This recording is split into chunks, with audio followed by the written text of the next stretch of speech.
আমরা এই মুহূর্তে যেটা খবর পাচ্ছি যে আয়কর দফতরে যারা টাকা জমা দিচ্ছেন তার উপর নজরদারির পথে হাঁটছে আয়কর দফতরের নজরে কালো টাকা, এমনটাই আমরা জানতে পারছি। এবং যেটা জানা যাচ্ছে যে যদি ধরা পড়ে, ফাঁকি ধরা পড়ে, তাহলে ট্যাক্স রিটার্ন জমার আগেই শাস্তি।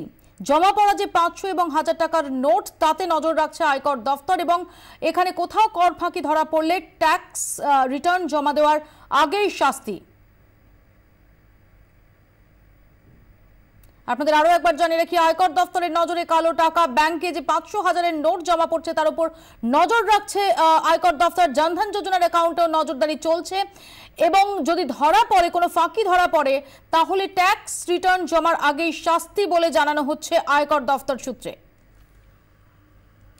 রজত শুভ্র মুখোটি আমাদের চিফ রিপোর্টার, আমাদের সঙ্গে টেলিফোন লাইনে রয়েছেন। রজত, এই সম্পর্কে কি জানা যাচ্ছে? এটা কিন্তু একটা বড় খবর এই কারণেই, কারণ অরুণ জেটলি যেটা কিছুদিন আগে, দুদিন আগে আমাদের জানিয়েছিলেন যে জনধন যোজনার যে অ্যাকাউন্ট তৈরি করা হয়েছিল যাতে এলপিজি সহ বিভিন্ন সাবসিডি গরিব মানুষের হাতে তুলে দেওয়া যায়, জিরো ব্যালেন্স অ্যাকাউন্ট তৈরি করা হয়েছিল, সে সমস্ত অ্যাকাউন্টে প্রচুর অসাধু ব্যবসায়ী বা প্রচুর মানুষ যাদের কাছে কর বহির্ভূত টাকা তাদের সংগ্রহে রয়েছে, তারা সেই টাকাগুলো এই ধরনের জিরো ব্যালেন্স অ্যাকাউন্টে জমা রাখছিলেন। আর আমরা যে খবর পাচ্ছি যে আইটি ডিপার্টমেন্ট সিদ্ধান্ত নিয়েছে তাদের 12 নম্বর ধারা, প্রিভেনশন অফ মানি লন্ডারিং অ্যাক্টের 12 নম্বর ধারা অনুযায়ী এই অ্যাকাউন্টগুলোর আগে থেকেই তারা এবার বিভিন্ন আরবিআই সহ অন্যান্য ব্যাংকের থেকে এই জনধন যোজনার অ্যাকাউন্টগুলোর তারা ডিটেল নিচ্ছেন। এবং সেই ডিটেলে যদি ধরা পড়ে যে কোনো ব্যাংকে আনঅ্যাকাউন্টেড টাকা রয়েছে, তারা যদি ব্যাংকের ট্রানজাকশন দেখে তারা বুঝবেন, সেক্ষেত্রে এই অ্যাকাউন্ট হোল্ডারদের বিরুদ্ধে 200% পেনাল্টি ধার্য করা হবে। এবং সেই টাকাটা কিন্তু 200% পেনাল্টি মানে জমা টাকার উপর একটা বিরাট পরিমাণ টাকা।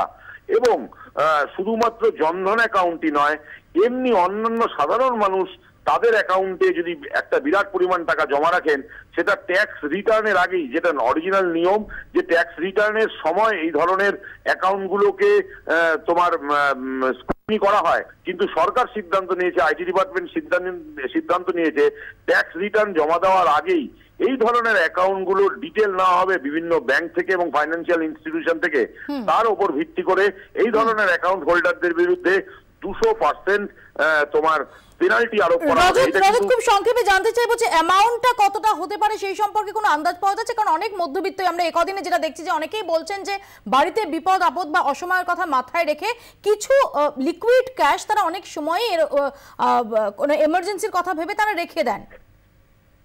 দেখো, এটা কত অ্যামাউন্ট এটা স্পষ্ট বলা হয়নি, কিন্তু যখনই কোনো ব্যাংকের থেকে, মূলত Jan Dhan account zero balance account, সেখানে যদি হঠাৎ করে বেশি টাকা জমা পড়ে, তাহলে সেটা খুব বুঝতে আর বাকি থাকে না যে সেটা কোনো অসৎ উপায়ে সেখানে টাকা রাখা হয়েছে। অথবা কোনো অ্যাকাউন্টের যা লিগাসি, সেখানে সাধারণভাবে কি টাকা রাখা হয় তার থেকে হঠাৎ করে যদি বেশি টাকা রাখা হয়, ব্যাংকের থেকে সেটা স্ক্রুটিনি করেই এই পেনাল্টি ধার্য করা হবে, তার পরিমাণ 200%।